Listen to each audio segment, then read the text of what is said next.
Good day, Ma'am Annette. Today we will presenting our warehouse management system.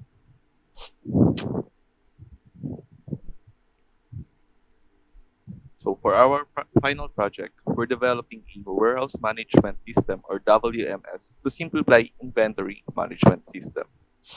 This system will track stock levels, manage shipments, and optimize storage processes with user-friendly tools for data entry and reporting. It helps reduce errors, improve efficiency, and maintain accurate records. Our goal is to support business with better inventory control and smoother supply chain operations.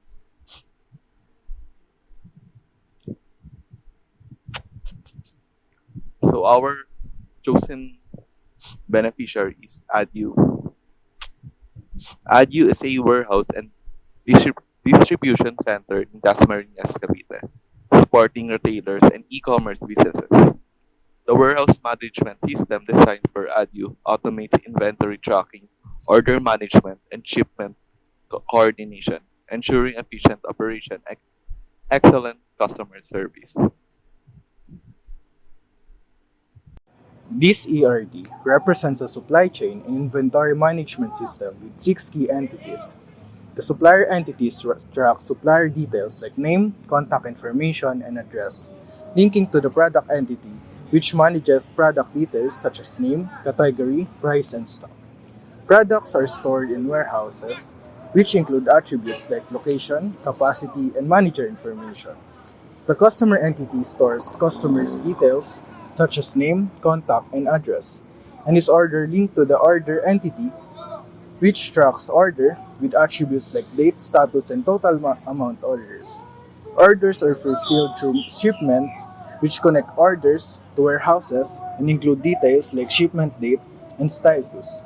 The relationship ensures smooth tracking of suppliers, inventory, customers, and deliveries. No.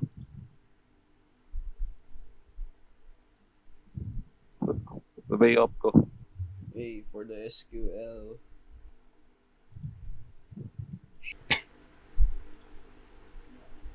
So for the SQL, here is our query for the warehouse management system. So first is the creation of the database and using this database, which is the warehouse management. And first table is first we have to create the warehouse table in which yung primary key is yung warehouse ID. Tapos meron siya ibang attributes na warehouse name, location, manager name, phone number, and capacity. Next is we need to create a products table in which meron siyang primary key na product ID and meron other attributes like product name, description, category, unit price, and stock unit kung ilang stock yung meron. And next is yung suppliers table.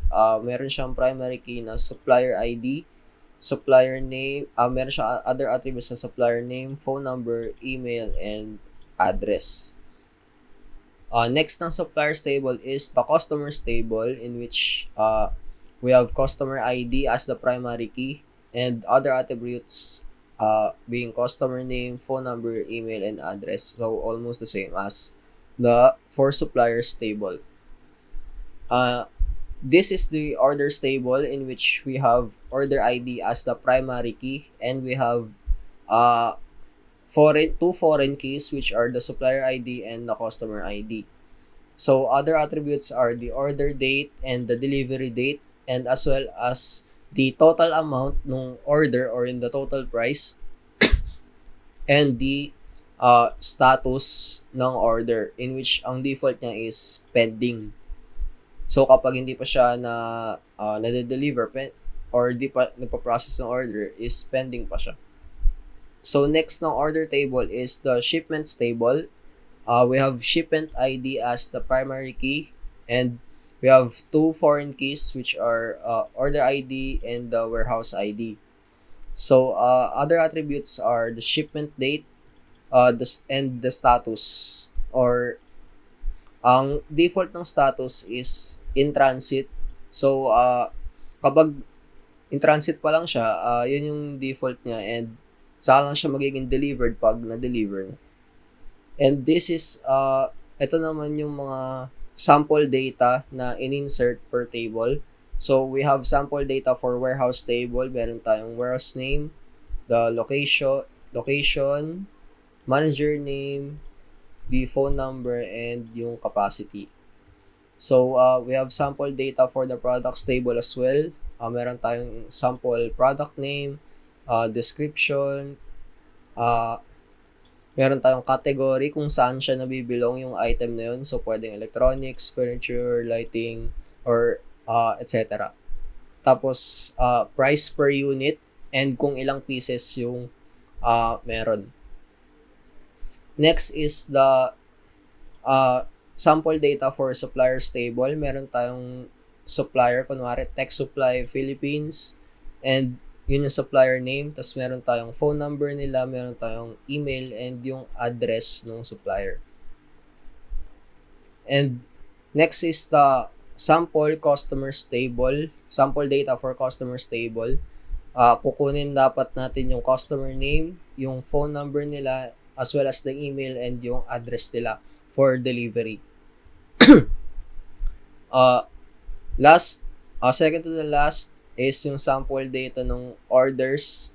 Meron tayong supplier ID and customer ID as yung foreign key natin. And then meron tayo ng delivery date and yung total amount ng order and kung ano yung current status niya. So for the first sample, pending pa siya, pero dun sa pangalawa is kapag delivered na yung order is delivered na yung ilalagay nating status. So for the shipments table, ganun din siya. Meron tayo nung order ID and warehouse ID as our foreign keys, and meron tayong shipment date kung kailan siya i-ship, and ano yung current status niya, kung in transit pa ba siya or delivered na.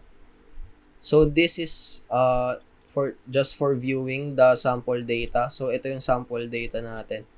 Meron tayong warehouse sample data for the warehouse, the product table, supplier table, customer table, order table, and the shipment table. So, dyan natin makikita lahat.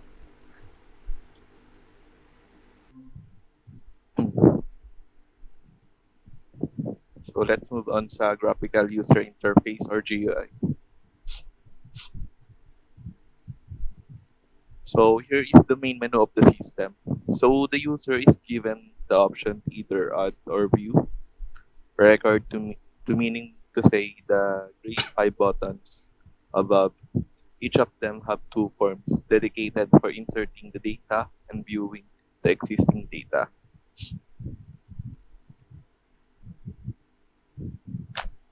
So here is the page when the user chooses to add a record into a table. The user will fill out a form with each entry corresponding to an attribute of the entity. So in this example, we use the product table. The user is required to input the product name, product description, category, product price, and the number of stocks to be added. If the user is satisfied with the inputted data, the user can select the submit button and the data would immediately reflect on the table. And if nais niya namang tanggalin yung ang in-input niya, pwede niyang pindutin yung clear.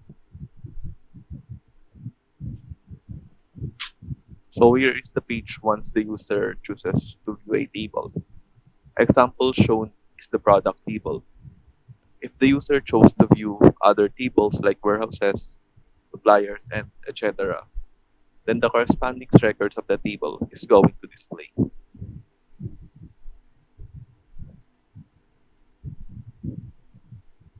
That's all. Thank you.